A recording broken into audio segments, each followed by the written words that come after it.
product is from Design Wallpapers. And there's the information.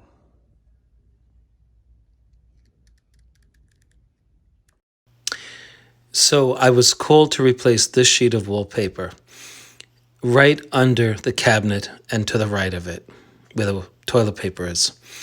This wallpaper was nice and intact. I used my color pencil to touch up some of the seams, and all of this was intact and in good repair.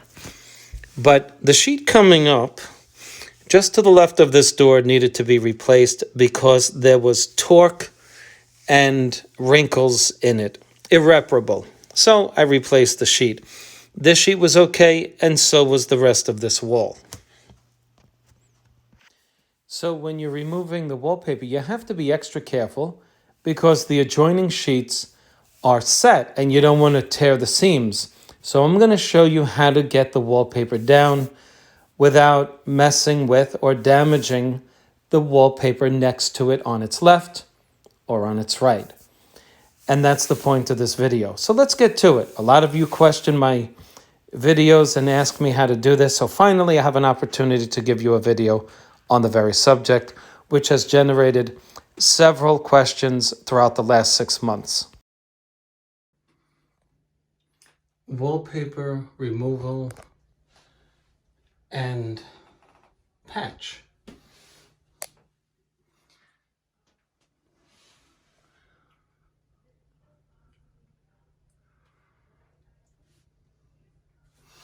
You're worried about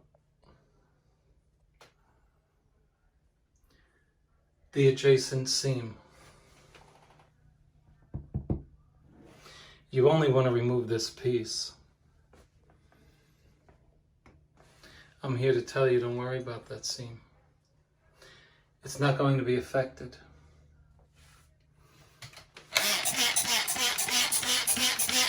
Wet it down at the seam. And don't remove this piece. This piece will become loose. Believe it or not, that's the case. You have to get water in the seam in order to get the paper off.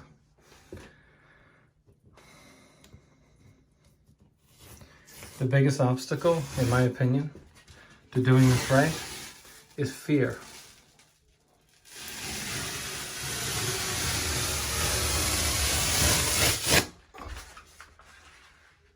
Was this affected? No.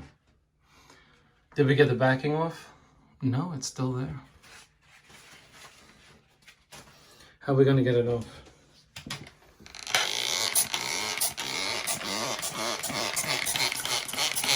With patience. Okay. Came off here. It's gone. Still got it here, right? Patience, patience, patience. Rub it down. You don't want to be using tools near this. Rub it down. Rub it down. You don't have to keep putting more and more water. Just rub the water in. You'll save yourself lots of water on the floor. All right? Use your fingers and all the tricks of common sense to get this stuff off. Okay, eventually, if you persevere with patience, you will get this backing off too. Just like this.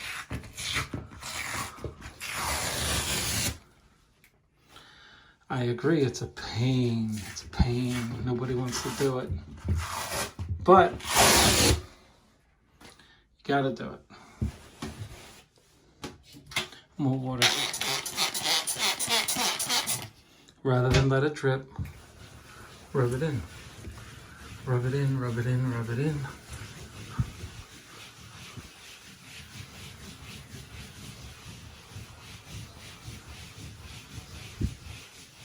And even if this lifted, when you glue this one, push some glue into the seam. You'll lay it back down. Look.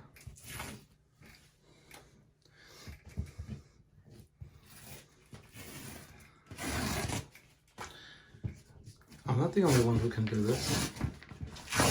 You can do it too. Look at that. Look. Did it affect your beautiful piece here? No. Not at all. Come on, a little patience. Nice and easy. This is a quality wallpaper. This is a fabric backed wall covering.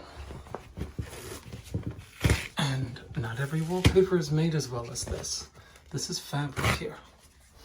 And because the wall was prepared properly, your wall's intact. There's nothing wrong with the wall as a result.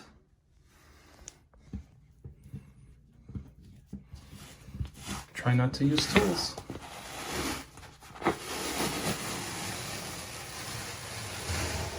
Remember, the first tool in wallpaper removal is one of, or two of, or more of the tools that you have on your hand. Fingernails, fingers. You can get this off without damaging your walls. You need a little know-how and 100% patience. Now, as I feel my wall next to this, I'm feeling glue coming back to life. You must wipe it down. Push it away from the seam. Why is that? When you hang your next sheet, if that glue should harden, it's going to build a stepping stone on which your next sheet will rest. And instead of the next sheet lining up with the seam edge, it'll be raised slightly higher. And you'll see the edge of this piece. So you want to wipe away any residue so that your wallpaper sits flush up against its counterpart next to it. Okay, so you don't have good fingernails.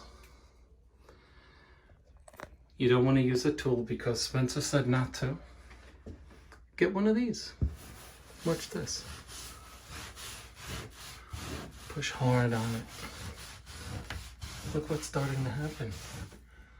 See it coming up?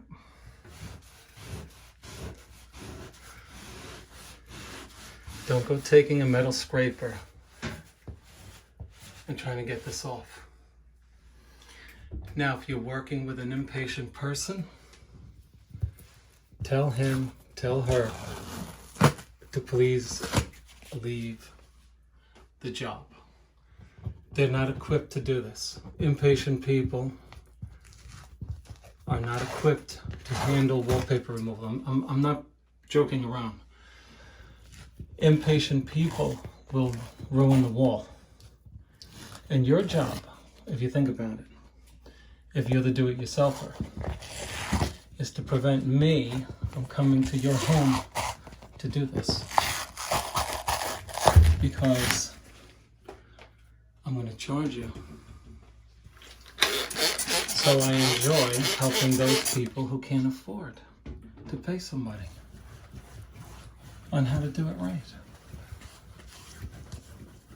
We should all use our knowledge, whatever it is. Everybody knows something and has something to share, right? If you think about it, share it. The paper is off, we're ready to rehang. Question. If you have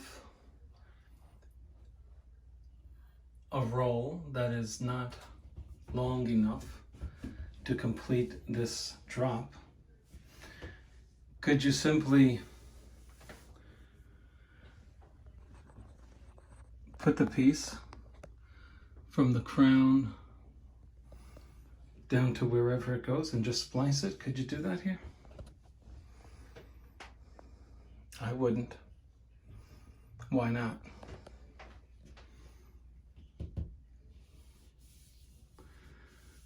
This color is very hard to splice.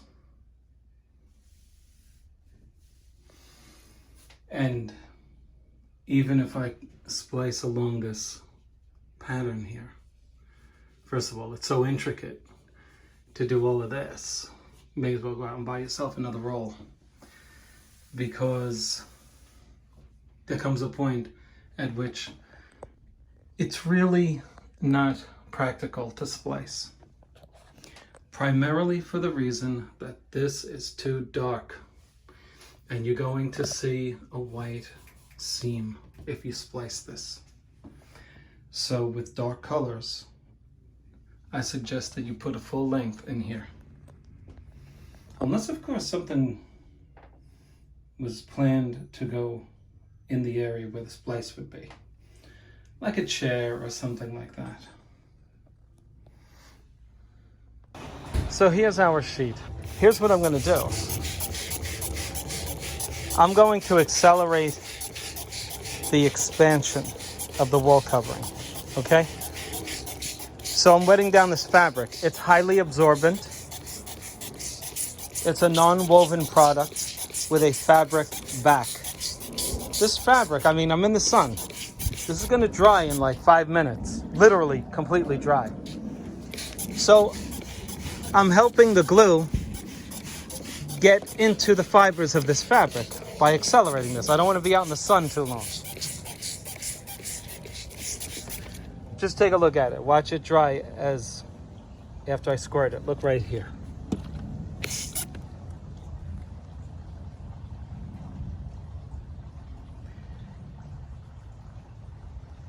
You can see the sun start taking effect. And if I had this paper out longer, getting hot, which I don't want, you'd see it dissipate a lot more quickly. See, look, it's already, the shine is off of this area here. So it's doing its job, it's expanding. I'm just helping the glue do its thing. And why do I do that? To accelerate the time. So water is thinner than glue, right? And so what's going to get into the fibers of this fabric back and quicker? Glue or water?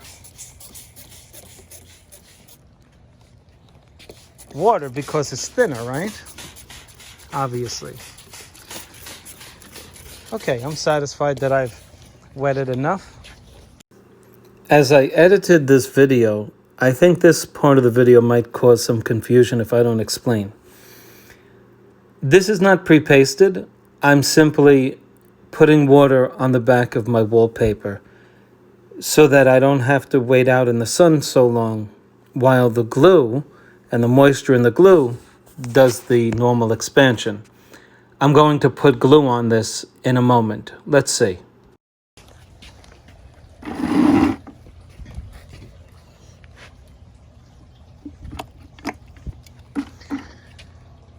If you're working alone, I suggest that you get clamps.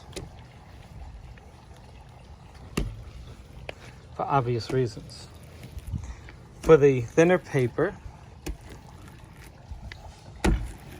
if you pull your roller this way, this might come up if you don't have it clamped down, and you can tear it.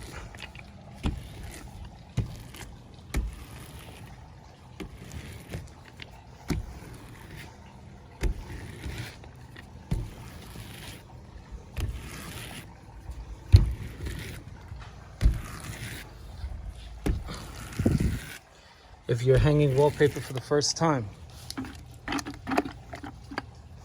if your wallpaper front can tolerate glue on the front of it, get your edges particularly well. Go beyond the edge. Look at what I'm doing. Don't do this and think you're going to get the edge. You're not. Don't do that. Wet that edge. Go beyond it. Just wipe off the front of it. Now, don't do that with every type of wallpaper, please. Don't say, Spencer said you can do it. This wallpaper front washes off easily. Don't do this with grass cloth. Once you get it on the other side of it, you're in trouble. Okay, I'm just giving you general instructions when you're dealing with a front that wipes easily. And in this case, we have a front that wipes easily. Okay, we're gonna let this absorb, or otherwise known as booking, and then we're gonna hang it. Our wall is looking great. You see these areas that are white? What does that mean? Well, it's less saturated, right? So when you book the product, here's what I want you to do. Go over it with your hand. Push the paper. Depress it with your hand, pushing the backing from one side into the backing of the other side, okay? So that you're mashing it together. Outside, and it's inevitable, which I feel bad for you if you have to work in the sun. Look what I'm doing to my glue. Why do I do that? So that instead of my glue evaporating, the layer of water I placed on top of the glue will evaporate. This will protect the moisture in the glue proportions. You don't want to alter the glue proportions without necessity. There's no reason to thin down my glue here. So obviously if you add water to glue, you change the proportion of the ingredients, right? But not if you have the sun in 90-degree weather. When I come back to this, I expect my puddle to be evaporated. And if not, I can simply dump out the water. The water is not going to mix with the glue without a catalyst, like my hand or me stirring it. So protect your glue. Don't let the top layer dry out. You'll have a mess on your hands. So, getting the wallpaper in place becomes as easy a task as it was when it was first installed. Remember I said, don't let your glue build up underneath this, right? You had to wipe it down when we did the removal. Look at how nicely that seam joins, right?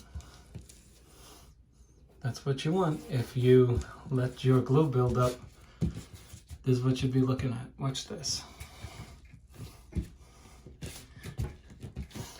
You'd see something like that. Okay.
For anyone who hangs paper, you can now understand the benefit of having wet it first.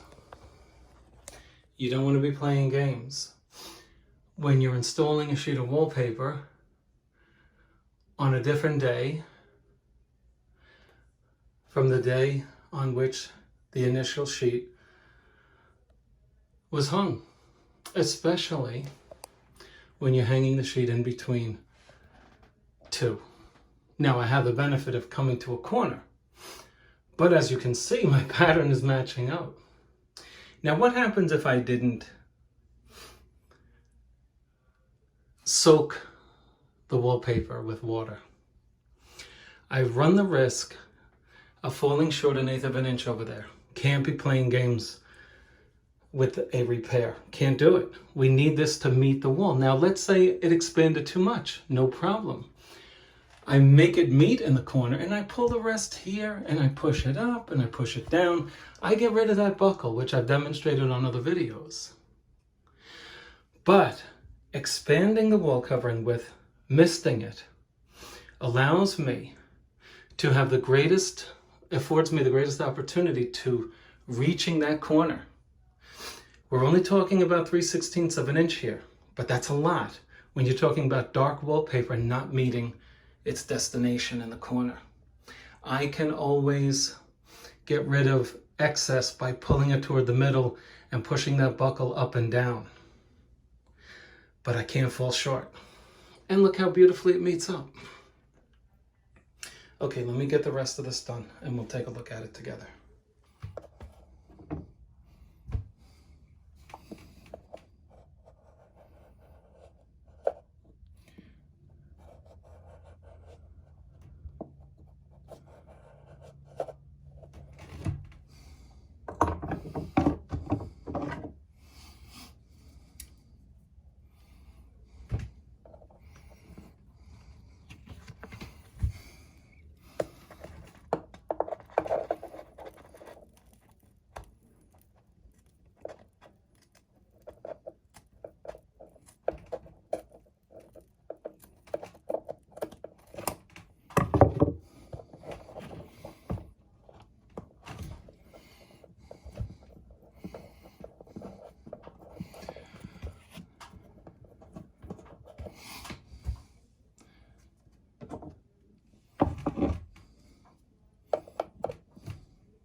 So